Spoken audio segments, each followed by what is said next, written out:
Do you know many people are having trouble with their GE washing machine not starting? Don't worry. In this video, we'll show you how you do this. Let's start. Step 1. Check power.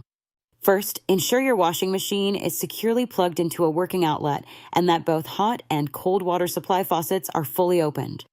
Step 2. Reset circuit. Next, inspect the circuit breaker or fuse box. Reset or replace them if necessary to ensure the washing machine is receiving power.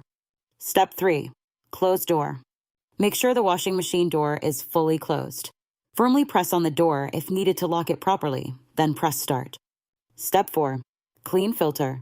Open the pump filter access door, unscrew the filter cap slowly to drain any water, and remove any debris clogging the filter. Step 5. Check hose.